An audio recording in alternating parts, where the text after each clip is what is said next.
Good morning. It's Wednesday, March 2nd, 2022. I'm Jai Thomas. And I'm Sage Lewis. And welcome to Panther News Network. Here's what's going on today. The state of Texas has began investigating the parents of transgender teens for child abuse. According to a lawsuit filed Tuesday by the American Civil Liberties Union, the ACLU of Texas, and LGBTQ civil rights organization Lambda Legal that aims to stop the practice.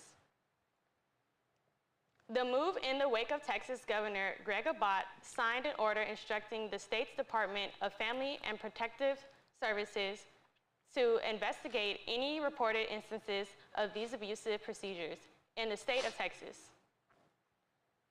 Abbott's order was prompted by a legal opinion issued by Texas Attorney General Ken Paxton, stating that gender-affirming treatments and procedures for transgender children are a form of child abuse.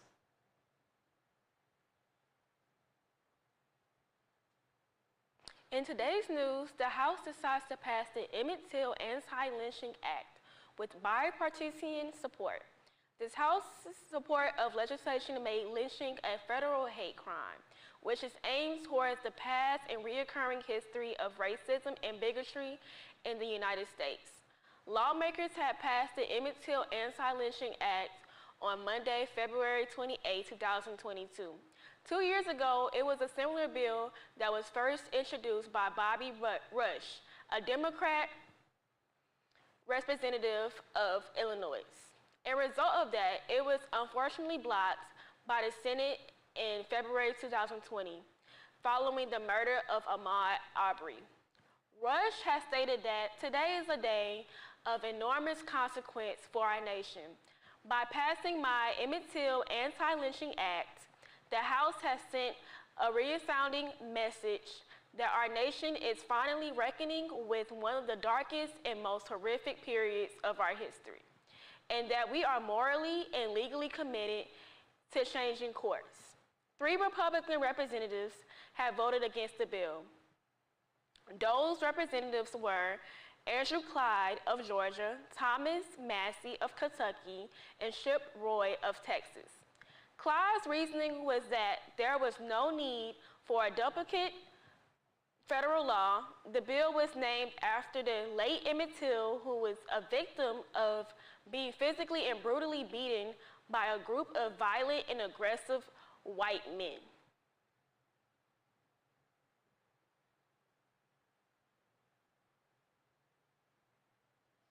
Now here's a story from Gabriel Adams.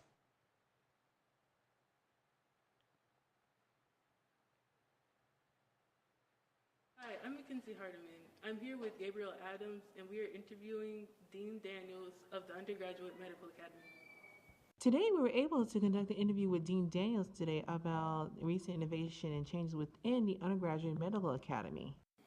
The chief architect of this particular area of research for the Medical Academy is Dr. Nazneen Sultana, and she is working on synthetic tissue development. The hopes are that from this work it will lead to efforts to provide synthetic valves for heart malfunctions and the like, where currently pig valves may be used for bypass surgeries and things like that, that through this work it will lead to yet another area with this synthetic tissue being developed there. But beyond that, it is also hoped that this work will lend itself to the development of organs, synthetic organ development as well, so that individuals who may be suffering from end-stage renal disease or other end organ damage of that nature might be able to take advantage of this, and it would decrease the amount of time that they have to wait for currently, whether it's a cadaveric organ or something, or whether it's a family-related organ transplant. But the time would be decreased so that individuals would be able to enjoy a high quality of life. The challenge is always when you're transplanting an organ, whether it is from a human to human or in this case, a synthetic answer to similar concerns is the body accepting it or not. And often drugs like cyclosporin are used so that the body is a little bit more willing to accept a transplanted organ or a piece of tissue, if you will.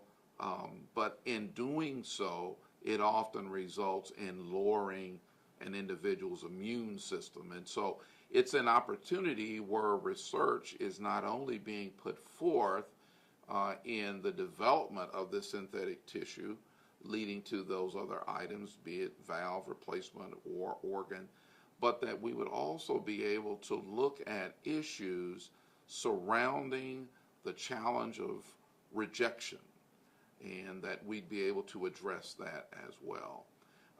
This opportunity provides a great opportunity for students in the medical academy to receive training in the lab, and this is now a level 2 lab, which is a great addition to the campus, as the university has now transitioned to an R2 level designated university. These type of opportunities fit in very nicely.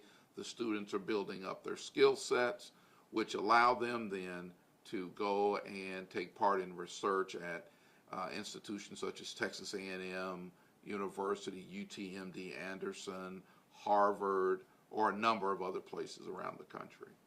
It does afford that opportunity for students to become familiar with areas of where this research may be applied.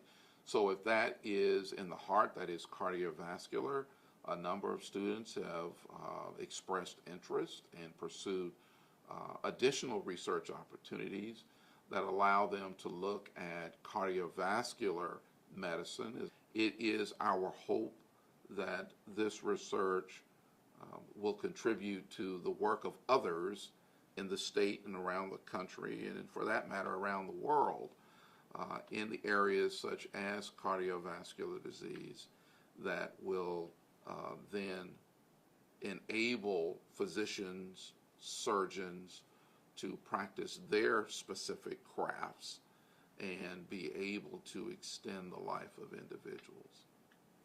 It is an ongoing body of research for Dr. Sultana, and we're entering here on this campus for her.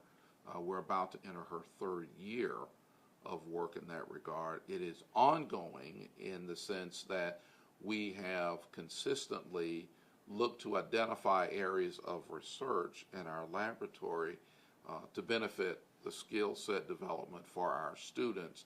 Dr. Max Fontes, who is the Assistant Director and Coordinator for research for the Medical Academy, has among his areas of interest theoretical chemistry.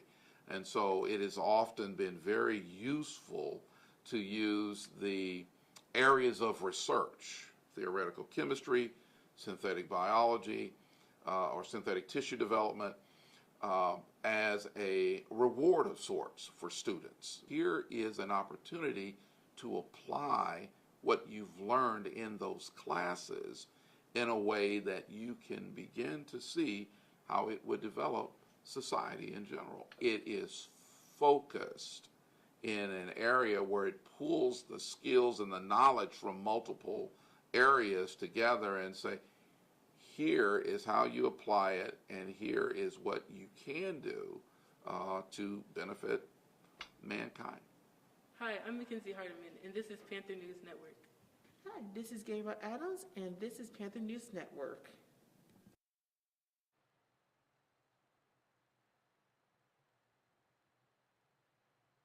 Prairie View A&M football coach Bubba McDowell played in more than 100 games over 7 NFL seasons and was a fan favorite in Houston for his no-frills,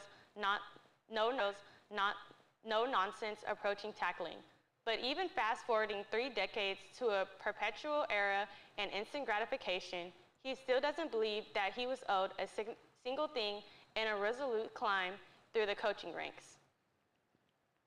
It's one more reason the former standout safety is a solid fit at Prairie View A&M. You know how people are, McDowell said. They seem to think that because you played at top of level, they have been successful, that you should automatically be able to jump into a head coaching position. That is not the case. McDowell's admirable patience has paid off. After a decade as a Prairie View assistant under 3 head coaches, one of the last widely admired was named Panther head coach in January. Last Friday, Democratic challenger Beto O'Rourke was discussing his victim of the state's future with students of Prairie View A&M University. It's one of several stops O'Rourke is making over the weekend in the Houston area as he tries to get out the vote. O'Rourke's speech lasted for about 45 minutes at the school and took questions from students in the crowd of around 200. He spoke about the everlasting history of the school's students fighting for the right to vote. He also covered topics about education, internet access, and healthcare. His visit lasted a week after O'Rourke stopped in Houston, where his main focus was on the topic of failure state's electric grid in February 2021.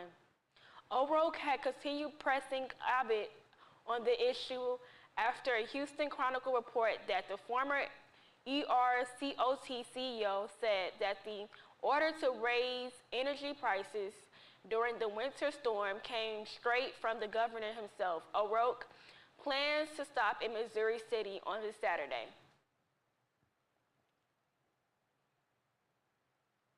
We will be back with the weather report after this commercial break.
Today we're going to discuss the weather with Gabriel Adams.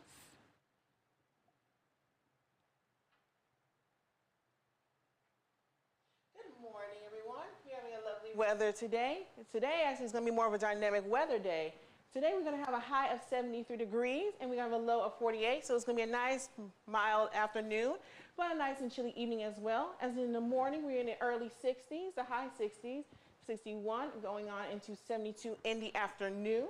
And as we transcend into the evening hours, we will be at 55 degrees. And for our overnight low, we should drop down to 50 degrees with the possibility, very marginal, but possibility of rain. And I would like to throw it back to Sage Lewis.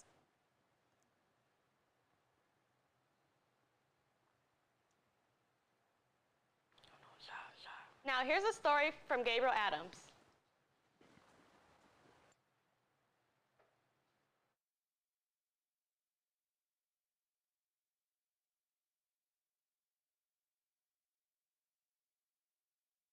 Blackwell to talk about Calm Week and its significance.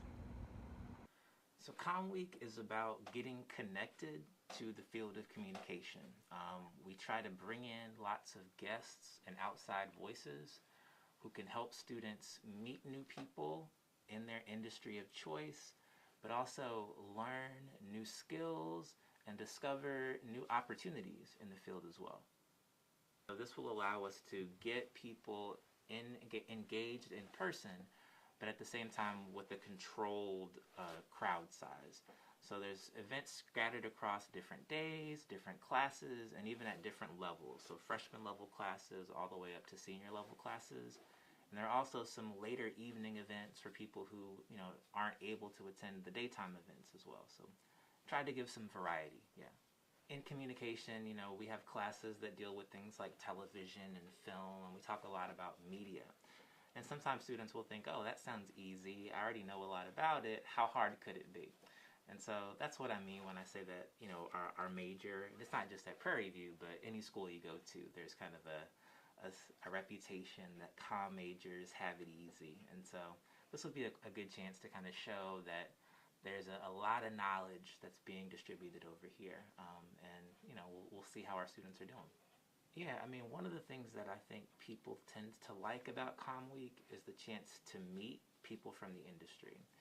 And there's nothing like a face-to-face meeting when it comes to this sort of stuff. And so, if you're a comm major and you're not sure where you fit, then this is an opportunity to explore a little bit and hopefully get a little bit more clarity around what direction you'd like to go in.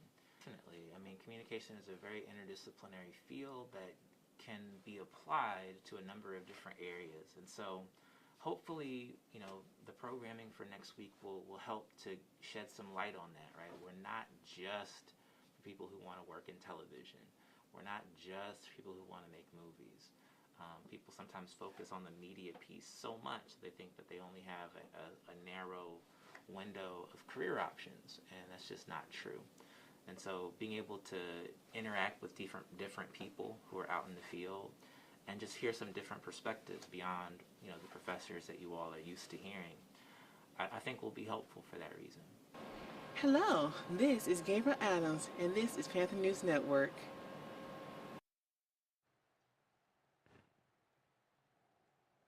Major philanthropies launch effort to establish multidisciplinary centers at leading academic institutions focused on re-imaging capitalism, economy, and society to address the 21st century.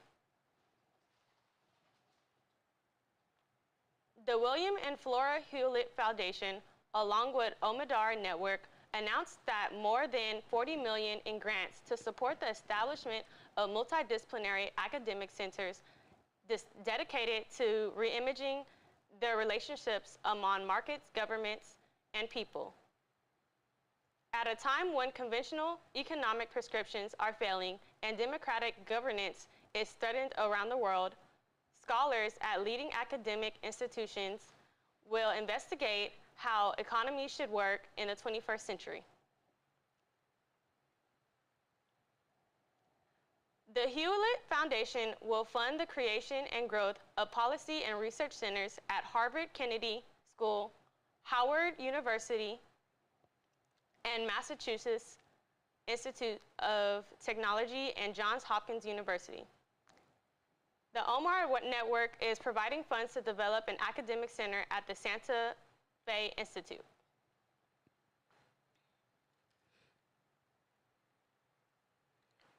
Peanuts Worldwide launches the Armstrong Project. At HBCU Endowment, the incentive established $200,000 in endowments at 2 historically black colleges and universities, which are HBCUs, which includes an annual scholarship to students that are studying either arts, communications, animation, or entertainment.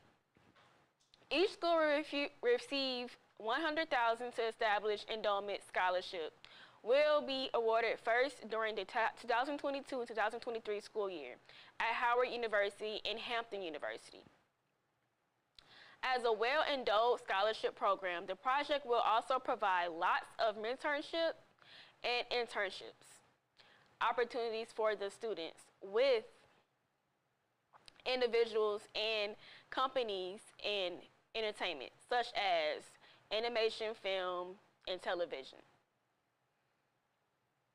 I'm very excited for the young, aspiring artists at these HBCUs whose lives may be changed by Peanuts, just as my life was changed by the inspiration and mentorship of Charles Schulz, mention Charles M. Schulz, Museum Board of Directors member and cartoonist Rob Armstrong.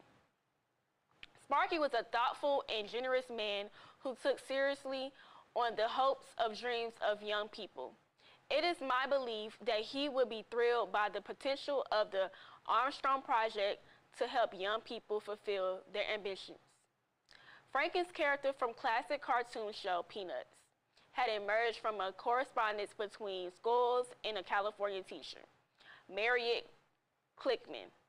Glickman had wrote to schools after the assassination of Martin Luther King, explaining that the introduction of black characters into the comic strip that could help bring a change of the vast sea of misunderstanding, fear, hate, and violence. After much introspection and consideration, schools felt that this was a huge step he could take authentically and introduce Franklin's character in the summer of the year of 1968, making history ever since.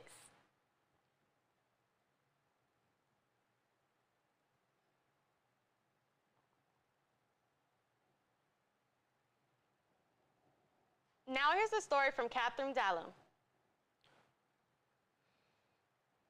Here at the illustrious Prairie View A&M University, the Don K. Clark Juvenile Justice and Psychology Building is one of the many highlights on campus. With its sleek exterior and grand columns, this structure is sure to make a significant impression on its observers.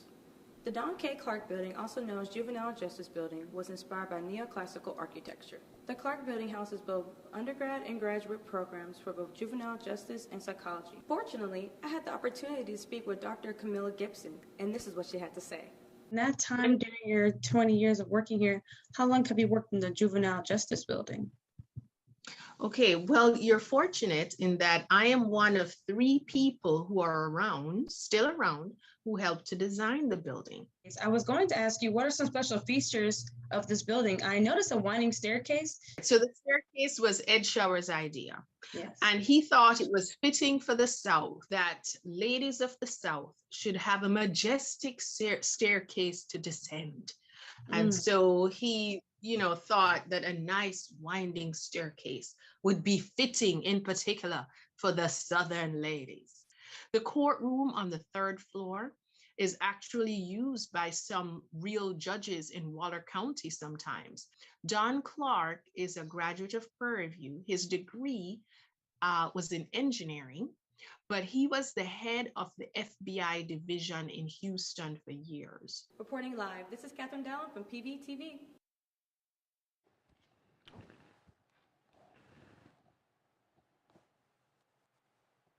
We will be back with more stories after our commercial break.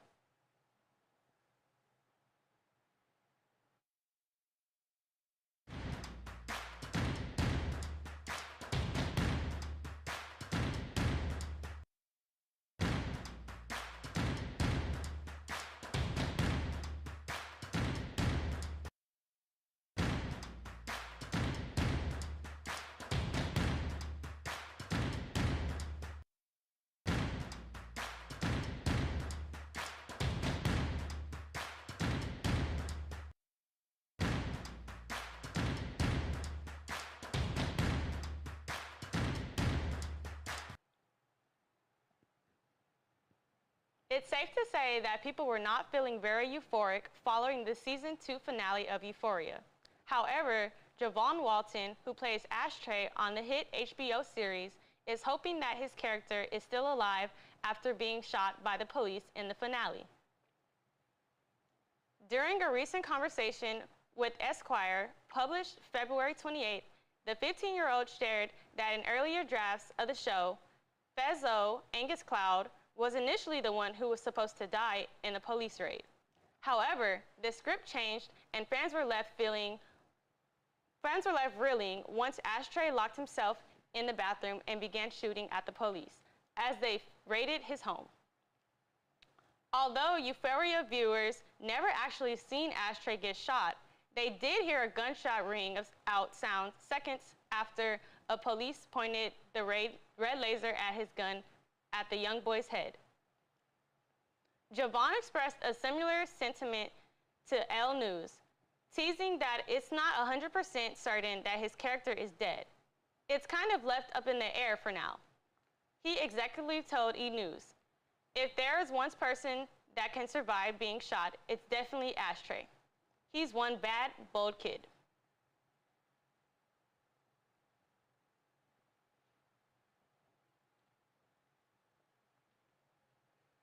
Grace Franklin, granddaughter of legendary singer Aretha Franklin, had auditioned for American Idol last Sunday singing Lauryn Hill's version of Killing Me Softly, as well as her late grandmother's song Ain't No Way. The 15-year-old had revealed her relationship to Aretha to the panel before singing, having an instant response from singer and judge Lionel Richie, who shared a vivid memory about visiting Franklin's home.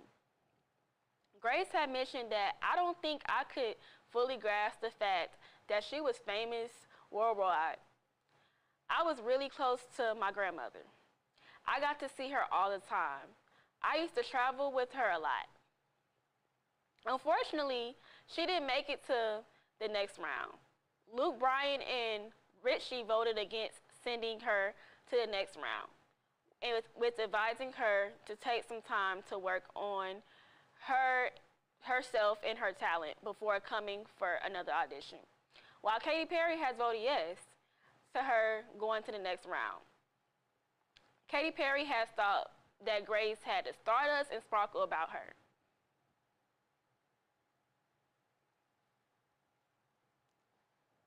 Now here's a story from Haley Spivey. University, Wednesdays are hump days on the Hill. While hump day is going on outside, entrepreneurs are selling their products here in the MSC. Every Wednesday, we see multiple Black businesses, and I got the opportunity to speak to some of the owners. Here's what they had to say.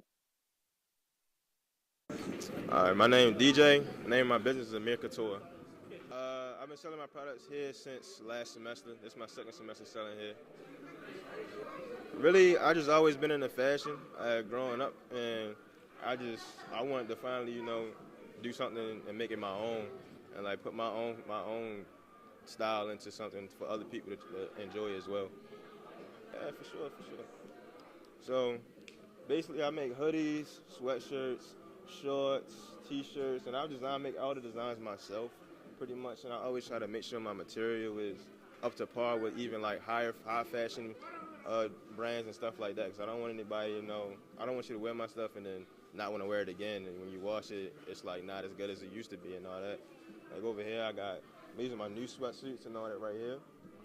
And again, I just try to make the highest quality of everything. Make sure it's warm, make sure it's comfortable for everybody. Hello, how you guys doing? Well, my name is Derica Johnson. The owner actually is right here, Dalen Thompson. The business name is Wavers at Heart. We sell pretty much custom hair gear, so bonnets, do-rags, headbands, head ties, pretty much anything that you would need for your hair care journey. And then we started the business in 2017. We really got started in 2018. I think we started selling here at Prairie View since maybe 2019, so for a couple years now. Well, really, it was just trying to figure out what he wanted to do and what he could really connect with.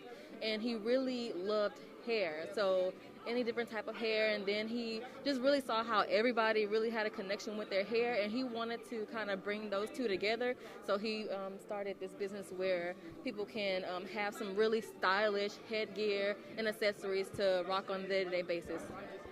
Over here we have some custom bonnets. We have the long bonnets and the regular size bonnets for like your locks, your braids and things like that. We also have glasses, we have headbands and head ties. We also have socks over there, the full ski masks, as well as do-rags and brushes. So pretty much, like I said before, everything that you would need for your hair care. This is Sakina Body Care, a Black-owned business that sells multiple items, including skincare products, perfumes, soaps, clothes, and many more.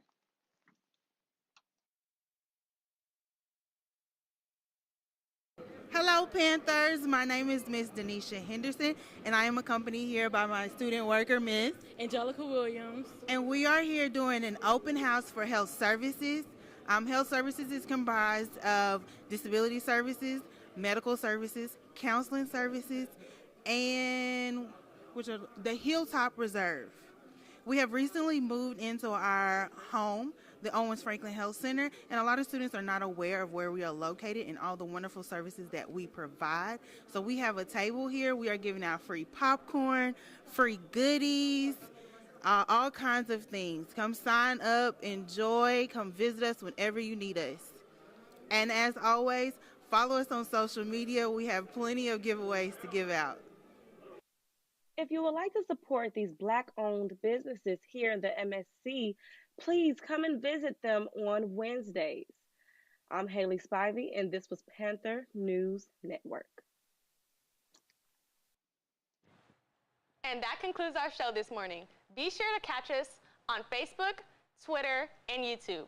I'm Jai Thomas. And I'm Sage Lewis. And thank you for watching Panther News Network.